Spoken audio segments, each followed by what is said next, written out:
Assalamualaikum warahmatullahi wabarakatuh. Karamah Syekh Abdul Qadir. Apa itu karamah? Jika di dunia Nabi dan Rasul dikenal yang namanya mukjizat, maka di dunia wali dan para sufi dikenal dengan istilah karamah, atau yang dalam bahasa lain disebut dengan keramat. Karamah merupakan sebuah keistimewaan atau keajaiban yang diberikan oleh Allah kepada para wali. Karenanya wajar kalau para wali dan sufi dikenal bisa melakukan sesuatu yang secara rasional nampak mustahil. Hal ini juga ada di dalam diri Syekh Abdul Qadir. Sebagai seorang wali dan sufi, Syekh Abdul Qadir dianugerahi oleh Allah beragam karamah. Secara etimologis, karamah mempunyai arti hormat, menghormati, penghormatan ataupun pemuliaan. Munculnya karamah pada diri seorang wali Allah adalah sebagai penghormatan ataupun pemuliaan terhadap dirinya dan sebagai isyarat dari Allah Subhanahu wa taala bagi diterimanya eksistensi diri seorang wali tersebut di sisi Allah. Contoh kejadian yang dapat dikatakan sebagai karamah sangatlah banyak. Beberapa contoh dari para sahabat misalnya yang terjadi pada Usyad bin Hudayr ketika membaca surat Al-Kahfi. Para malaikat turun oleh sebab bacaannya tersebut. Contoh yang kedua adalah Imran bin Husain, malaikat memberi salam kepadanya. Contoh yang ketiga adalah Sa'ad bin Abi Waqqas, selalu dikabulkan doanya. Dan contoh yang keempat adalah Amir bin Furaihah, ketika syahid jasadnya diangkat oleh para malaikat. Dan hal ini pun dilihat oleh sahabatnya, yaitu Amir bin Tufail. Jadi, karamah merupakan suatu yang menyalahi adat, menyalahi common sense yang diberikan oleh Allah kepada wali ataupun kekasihnya untuk menguatkan dan mendukung dakwahnya di tengah masyarakat. Maksudnya bahwa Allah tak jarang membuat sesuatu yang nampak berbeda dan masuk kategori luar biasa ataupun amazing di tengah masyarakat umum melalui para hambanya yang soleh. Keluarbiasaan ini biasanya berfungsi untuk mematahkan pembangkangan orang-orang sesat. Karamah biasanya diberikan oleh Allah kepada para hambanya yang soleh ketika dalam kondisi terjepit, atau untuk menunjukkan kebenaran tentang agama Allah yaitu Islam, dan untuk mengalahkan fitnah dari musuh-musuh agama Allah. Karamah juga terkadang berwujud sebuah ilmu yang belum pernah terjadi atau sudah terjadi, akan tetapi tidak diketahui oleh masyarakat pada umumnya. Meski demikian, bukan berarti orang saleh atau orang kekasih Allah ini mempunyai ilmu gaib ataupun black magic. Ilmu dari Allah bisa diberikan Allah kepada para hambanya yang saleh melalui mimpi yang benar, inspirasi atau firasat keimanan. Misalnya seperti yang diriwayatkan oleh Aisyah bahwa Abu Bakar memberitahukan kepadanya bahwa janin yang dikandungan istrinya adalah perempuan. Hal itu dikatakan Abu Bakar kepada Aisyah waktu pembaringan kematian. Sesungguhnya keduanya adalah saudara laki-laki dan saudara perempuanmu, maka bagilah sesuai dengan kitab Allah. Maka Aisyah berkata, "Ayah, sesungguhnya ia adalah Asma, siapakah yang lainnya?" Maka beliau mengatakan, "Ada dalam perut binti Khurijah, aku melihatnya wanita." Hadis riwayat Malik dalam Mutawatta. Az-Zarqani mengatakan, Ibnu Muzain mengatakan, sebagai ahli fikih kami mengatakan itu adalah mimpi yang dilihat oleh Abu Bakar. Karamah bentuknya beraneka macam, dan karamah yang paling agung adalah mendapat kekuatan pertolongan dari Allah untuk taat dan terjaga dari kemaksiatan dan permusuhan. Diriwayatkan dari Sahal bin Abdullah bahwa dia berkata, "Barang siapa zuhud di dunia ini selama 45 hari dengan betul-betul tulus keluar dari hatinya dan ikhlas, maka ia akan memperoleh karamah. Barang siapa yang tidak memperoleh, maka zuhudnya tidak benar." Sahal pernah ditanya, bagaimana karamah itu diperoleh? Dia menjawab, dia harus mengambil apa yang dia kehendaki, seperti dia kehendaki, dan dari tempat yang dikehendaki. Sementara itu, di dalam Iqab al-Himam, salah satu syarah dari kitab Al-Hikam, disebutkan bahwa secara umum karamah ada dua macam, yaitu karamah hissiyah, yaitu bersifat kasat mata ataupun jasmani, seperti orang yang bisa menghidupkan orang mati, berjalan di atas air, bisa menghilang dan sebagainya. Dan yang kedua adalah karamah ma'nawiyah yang bersifat rohani, seperti terbukanya hijab atau hati seseorang yang dinamakan dengan mukasyaf, tercapainya makam rohani yang tinggi, sampainya seseorang pada hakikat ilahiyah seperti yang diajarkan oleh Syekh Abdul Qadir dan sebagainya. Seseorang bisa mendapatkan karamah hissiyah jika dirinya telah keluar dari pakem dan kebiasaan yang berlaku di kalangan masyarakat umum. Kebiasaan itu misalnya banyak makan, minum, tidur, berpakaian mewah, suka mengumpul dengan orang banyak, bahkan suka bermusuhan dengan orang lain, dan tenggelam dalam ritual-ritual syariat. Ketika orang pada umumnya makan dan minum setiap hari, tapi tiba-tiba ada orang yang tidak makan dan tidak minum setiap harinya, maka orang ini berarti mendapatkan karamah dari Allah Subhanahu wa Ta'ala. Orang biasanya tidur setiap malam sampai pagi, tetapi dirinya malah tidak pernah tidur, melainkan berzikir dan beribadah semalam suntuk kepada Allah. Maka orang seperti ini juga diberi karamah oleh Allah. Adapun karamah ma'nawiyah diberikan oleh Allah kepada seseorang yang meninggalkan kebiasaan-kebiasaan ma'nawiyah seperti cinta harta, suka dengan jabatan, suka dengan popularitas, meninggalkan berbagai macam penyakit rohani seperti hasud, ujub, riya, takut kelaparan, bohong, dan sebagainya. Jadi, jika ada orang yang bisa mencapai makam rohani seperti ini, di mana jiwa dan hatinya sudah tidak tertarik lagi dengan jabatan, harta kekayaan, popularitas, hatinya bersih sehingga tidak mempunyai rasa sombong, ujub, hasud, dengki, riya, dan sebagainya, maka pertanda orang tersebut telah diberi karamah ma'nawiyah oleh Allah Subhanahu wa Ta'ala. Namun bagaimanakah kita menyikapi karamah? Bagi kalangan ahlu sunnah wal jamaah, mempercayai wujud karamah bisa dibenarkan. Bahkan kalau dikaitkan dengan bagian keimanan terhadap yang gaib sebagai tanda-tanda orang yang bertakwa kepada Allah Subhanahu wa Ta'ala, maka harus hukumnya dan bisa wajib. Sebab sebagaimana di dalam Al-Quran surah Al-Baqarah, kitab Al-Quran ini tidak ada keraguan padanya, petunjuk bagi mereka yang bertakwa, yaitu mereka yang beriman kepada yang gaib, yang mendirikan sholat dan menafkahkan sebahagian rezeki yang kami anugerahkan kepada mereka. Jadi, kata Al-Quran, salah satu ciri orang yang bertakwa adalah meyakini hal-hal gaib. Karamah ini sesungguhnya persoalan gaib, karena itu wajib dipercayai keberadaannya, bahwa karamah itu benar adanya, bukan omong kosong atau hayalan. Karamah itu ada karena berasal dari Allah. Orang yang mengingkari keberadaannya dengan demikian sama saja mengingkari keberadaan hal-hal yang gaib. Jadi di dalam Islam, mempercayai keberadaan hal gaib itu bahagian dari ciri orang yang beriman dan bertakwa. Mempercayai keberadaan setan dan jin itu juga diwajibkan dalam Islam. Yang dilarang dalam Islam adalah mengikuti jejak dan langkah-langkah setan. Jadi mempercayai adanya karamah, termasuk karamah para wali dan para sufi, seperti karamah yang diberikan kepada Syekh Abdul Qadir, juga bahagian dari keimanan dalam Islam. Karenanya Al-Yafi'i dalam kitabnya Raudhur Riyahin menyatakan, sungguh sangat mengherankan orang-orang yang mengingkari adanya karamah para wali, padahal banyak disebutkan dalam beberapa ayat yang agung, hadis-hadis sahih, dan perkataan para sahabat yang terkenal dan dalam hikayat-hikayat yang berserakan. Al-Yafi'i melanjutkan, manusia dalam mengingkari adanya karamah ada beberapa bahagian, yaitu mengingkari secara mutlak adanya karamah, yaitu golongan mujassimah, golongan yang mempercayai adanya karamah pada orang yang terdahulu dan tidak mempercayai adanya karamah pada zamannya. Abu Hasan Asy-Syadzili mengibaratkan seperti Bani Israel yang membenarkan Nabi Musa ketika mereka tidak melihatnya dan mengingkari Nabi Muhammad SAW ketika melihatnya. Padahal Nabi Muhammad lebih agung dari Nabi Musa. Hal itu karena mereka dengki, golongan yang mempercayai adanya karamah pada zamannya tetapi tidak percaya adanya itu pada orang tertentu. Biasanya orang yang tidak mempercayai bahkan merendahkan karamah dikarenakan mereka menyamakan karamah dengan sihir, sebab keduanya sama dalam hal di luar rasionalitas dan nalar sehat manusia dan cenderung berbau mistik. Dengan logika demikian, maka mukjizat para nabi juga bisa dianggap sihir. Bahkan Al-Quran juga bisa menjadi sihir karena kandungannya juga banyak di luar rasionalitas manusia. Seperti jika orang dibacakan ayat-ayat tertentu dari Al-Quran, orang tersebut akan sembuh dari penyakit yang dideritanya. Jika demikian, apakah Al-Quran itu bahagian dari sihir hanya karena peristiwa tersebut tidak bisa dinalar? Jika Nabi Muhammad SAW di-Isra' Mi'rajkan oleh Allah dari Makkah sampai Sidratul Muntaha dalam waktu hanya beberapa menit saja, apakah peristiwa agung ini akan dianggap sebagai peristiwa yang penuh sihir hanya karena di luar batas rasionalitas manusia? Persoalan gaib termasuk karamah tidak mesti sihir karena tidak bisa dirasionalkan.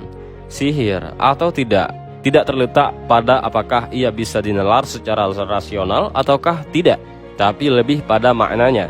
Apakah keajaiban atau keistimewaan itu untuk kebaikan, untuk kebenaran, ataukah justru untuk kemaksiatan dan keburukan? Karamah yang diturunkan oleh Allah kepada para wali bukan sihir, karena itu jelas berasal dari Allah dan digunakan untuk menegakkan kebenaran dan kebaikan, serta bukan sesuatu yang menyesatkan. Hal ini berbeda dengan sihir yang jelas berasal dari setan. Karena dari setan, sihir mendorong seseorang untuk berbuat jahat dan kemaksiatan. Karamah sebaliknya justru membawa seseorang untuk taat dan patuh kepada Allah, membawa seseorang pada kebaikan dan kebenaran, sebab karamah itu bersumber dari Allah, anugerah dari Allah. Karena itu, maka karamah tidak mendorong pemegangnya untuk berbuat kejahatan dan kemaksiatan. Karamah juga tidak menyesatkan manusia. Karamah diturunkan oleh Allah kepada hambanya yang dipandang memenuhi persyaratan. Allah tentu maha tahu siapa yang layak dan pantas menerima karamah. Jika di mata Allah seseorang hamba tidak layak menerima karamah, maka Allah tidak akan memberikan kepadanya. Karena seorang hamba yang secara kualitas rohani dan spiritual tidak memenuhi syarat, pasti tidak kuat, sehingga dampaknya dirinya akan menyalahgunakan karamah tersebut. Akhirnya karamah yang dimilikinya bukannya mengarahkan dirinya kepada kebenaran dan kebaikan, melainkan lebih kepada kemaksiatan dan kejahatan. Terkait dengan karamah versus sihir, para ulama sufi atau para ulama ahli hikmah sendiri sudah memberikan penjelasan yang jelas. Menurut mereka, perbedaan antara karamah dan sihir adalah bahwa jika sihir itu terjadi pada orang yang fasik, zindik, dan kafir, dan orang-orang yang menyimpang dari syariat yang telah ditentukan. Adapun karamah hanya terjadi pada para hamba yang beriman dan dekat dengan Allah, bersih hatinya dari berbagai kotoran rohani, dan berakhlak mulia. Mereka ini adalah para wali dan kaum sufi, serta orang-orang yang beriman dan soleh lainnya. Terkait dengan hal itu, Al-Yafi'i berkata bahwa kebanyakan orang yang ingkar dengan karamah ketika mereka melihat salah seorang dari wali dan orang saleh yang bisa terbang ke udara atau menampilkan hal-hal yang masuk kategori luar biasa menurut ukuran manusia biasa, mereka langsung mengatakan bahwa peristiwa tersebut adalah sihir akibat bantuan dari khadam, dari jin atau setan, lalu mengharamkannya. Padahal karamah itu semata-mata anugerah dan pertolongan Allah. Orang yang mengharamkan pertolongan Allah, kata Al-Yafi'i, merupakan orang yang mendustai kebenaran dengan nyata. Meski demikian, karamah memang harus dibedakan dengan istidraj, yaitu jebakan ataupun ujian. Baik karamah maupun istidraj sama-sama dari Allah, tetapi diperuntukkan untuk hamba yang berbeda. Karamah diperuntukkan untuk hamba Allah yang beriman dan bertakwa, dan secara rohani sangat dekat dengan Allah sehingga menjadi kekasih Allah seperti para wali dan para sufi. Sementara itu, istidraj diperuntukkan bagi orang yang keimanan dan ketakwaannya masih diragukan, atau orang-orang yang sesat dan hatinya masih kotor. Istidraj digunakan untuk menjebak atau menguji seseorang supaya dirinya semakin lalai dan lupa daratan, sehingga pada akhirnya ia akan terjerumus ke dalam jurang kesengsaraan yang sangat dalam. Misalnya, ada orang yang diuji atau dijebak oleh Allah dengan diberi keistimewaan berupa tidak mempan bacok, bisa berjalan di atas air, bisa menghilang dan sejenisnya. Tapi Allah memberikan keistimewaannya tersebut tujuannya adalah untuk menjebak atau mengujinya agar sombong atau semakin besar sombongnya. Dengan keistimewaan tersebut, ia semakin lupa diri dan takabur. Maka ketika ketakaburannya sudah mencapai puncak, ia akan dihancurkan dan dihinakan oleh Allah. Ia akan dijerumuskan oleh Allah ke dalam jurang penderitaan yang sangat dalam. Sama saja dengan orang yang asalnya miskin lalu diberi ujian oleh Allah dengan harta yang banyak dan jabatan yang tinggi. Tujuannya adalah untuk menguji tingkat keimanan orang ini. Bagaimana ia menyikapi harta dan jabatan itu. Ketika dirinya bisa bersikap baik dalam menggunakan harta dan jabatan, tetap rendah hati, semakin dermawan, suka menolong dan semakin patuh kepada Allah, maka tandanya ia lolos dari jabatan. Namun sebaliknya, jika dengan karunia tersebut dirinya semakin lupa diri sehingga suka bermaksiat dan takabur, maka itu pertanda ia tidak lolos dari jebakan. Saat itulah ia akan dijatuhkan dan dinistakan oleh Allah. Harta kekayaannya dan seluruh jabatannya akan dicabut kembali, atau ia sendiri akan ditimpa musibah yang luar biasa besar. Itulah istidraj. Karamah juga bisa menjadi istidraj untuk menguji kadar keimanan dan perilaku seseorang. Bagi seorang wali atau sufi, ketika dirinya diberi karamah oleh Allah, ia juga menganggapnya sebagai ujian. Karenanya, wali atau sufi itu justru semakin takut dengan anugerah tersebut. Sehingga karena saking takutnya, para wali dan sufi pun berusaha sekuat tenaga untuk menyembunyikan karamah dan keistimewaan yang dianugerahkan oleh Allah kepadanya. Mereka juga semakin mendekatkan diri kepada Allah agar karamah yang diberikan kepadanya tidak mencelakakan.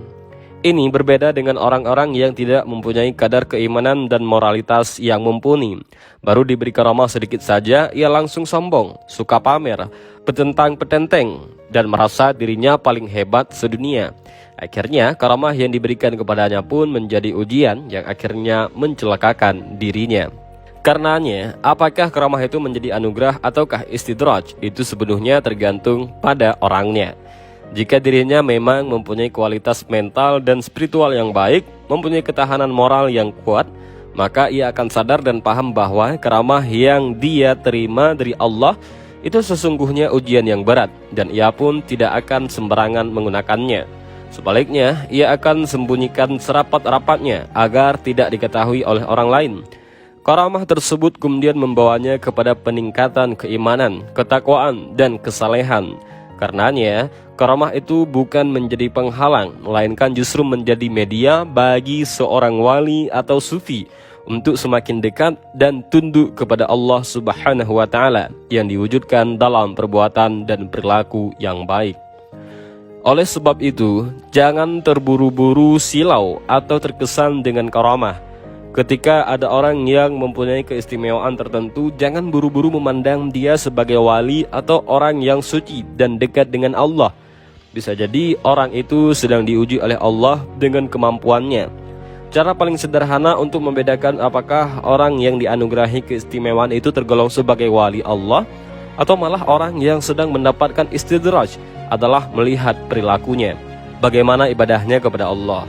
Jika perilakunya buruk dan jahat, suka mencelakai dan menyakiti orang lain, suka memfitnah, suka memprovokasi, suka mengadu domba, suka merampas hak-hak orang lain, suka menindas, suka berbohong dan menipu dan sejenisnya, maka orang tersebut jelas bukan wali, melainkan orang yang sedang mendapatkan ujian ataupun istidraj. Abu Yazid Al-Bustami pernah berkata, kalau kamu melihat seseorang yang diberi karamah sampai ia terbang di udara, jangan kamu tertarik kepadanya, kecuali kalau ia melaksanakan ajaran-ajaran agama dan menghentikan segala apa yang dilarang agama dan membayarkan kewajiban syariat. Contoh karamah yang disebutkan dalam Al-Quran diantaranya adalah firman Allah tentang Maryam, ibunda Nabi Isa alaihi salam. Firman Allah, maka Tuhannya menerimanya sebagai nazar dengan penerimaan yang baik dan mendidiknya dengan pendidikan yang baik, dan Allah menjadikan Zakaria pemeliharanya. Setiap Zakaria masuk untuk menemui Maryam di mihrab, ia dapati makanan di sisinya. Zakaria berkata, "Hai Maryam, dari mana kamu memperoleh makanan ini?" Maryam menjawab, "Makanan itu dari sisi Allah. Sesungguhnya Allah memberi rezeki kepada siapa yang dikehendakinya tanpa hisab." Al-Quran Surah Ali Imran ayat 37. Karamah Allah juga ada dalam kisah Ashabul Kahfi dan sejumlah keajaiban yang muncul terhadap mereka, seperti anjing yang berbicara dengan mereka. Kemudian kisah Zulkarnain dan kemampuan yang diberikan oleh Allah Subhanahu wa Ta'ala yang tidak diberikan kepada orang lain. Segala keistimewaan yang muncul dari tangan Khidir alaihi salam, yakni perkara-perkara yang berbeda dengan kebiasaan atau nalar masyarakat umum, juga bisa termasuk karamah Allah. Lalu karamah yang disebutkan dalam sunnah juga tercermin dalam beberapa contoh. Diriwayatkan oleh Abu Hurairah dari Nabi SAW yang bersabda, tak seorang pun berbicara ketika masih dalam ayunan kecuali 3 bayi, Isa bin Maryam, bayi di masa Juraij, dan seorang bayi yang lain. Juraij dalam sejarahnya merupakan seorang hamba yang taat dan beriman kepada Allah di masa Bani Israel. Konon Juraij memiliki seorang ibu. Pada suatu hari dia sholat, tiba-tiba ibunya memanggil, "Juraij," panggil si ibu. "Tuhan, apakah aku meneruskan sholat atau memenuhi panggilan ibu?" kata Juraij dalam hatinya. Namun Juraij tetap sholat hingga panggilan ibunya terulang lagi. Juraij terus sholat lagi hingga ibunya pun merasa jengkel, lantas berdoa, Ya Allah, jangan kau ambil nyawa Juraij hingga wajah seorang pelacur engkau tampakkan di hadapannya. Terkabullah doa sang ibu. Pelacur ini berkata pada banyak orang, aku akan menggoda Juraij hingga ia mau berzina. Pelacur itu pun mendatangi tempat Juraij, namun gagal menggodanya. Di dekat surau Juraij ada seorang pengembala yang biasa tidur di dekat suraunya. Ketika Juraij menolak tawaran sang pelacur, pelacur itu beralih merayu si pengembala. Dan pengembala itu pun mau menyetubuhinya. Akhirnya pelacur itu hamil. Ketika melahirkan, orang-orang menanyakan anak siapa gerangan. Pelacur itu menjawab, ini anak Juraij. Lalu kaum Bani Israel mendatangi suraunya, merobohkan dan memaki-maki Juraij. Ketika itu Juraij sedang sholat, lantas berdoa kepada Tuhannya dan mendekati si bocah. Hai bocah, siapa ayahmu? Tanya Juraij. Bocah itu menjawab, ayahku adalah pengembala. Kaum Bani Israel sangat menyesali tindakannya dan meminta maaf kepada Juraij. Mereka mengatakan pada Juraij, kami akan membangun kembali suraumu. Namun Juraij menolaknya dan dia bangun sendiri seperti bangunan semula. Bayi yang bisa bicara saat ditanya Juraij itu tergolong karamah. Karamah itu diturunkan oleh Allah untuk menolong Juraij yang saat itu mendapatkan musibah karena membuat sakit hati ibunya. Karena kisah dalam hadis ini selain berbicara soal karamah yang berwujud dalam sosok seorang bayi, juga berkisah soal nilai moral berupa jangan sampai seseorang menyakiti hati ibunya.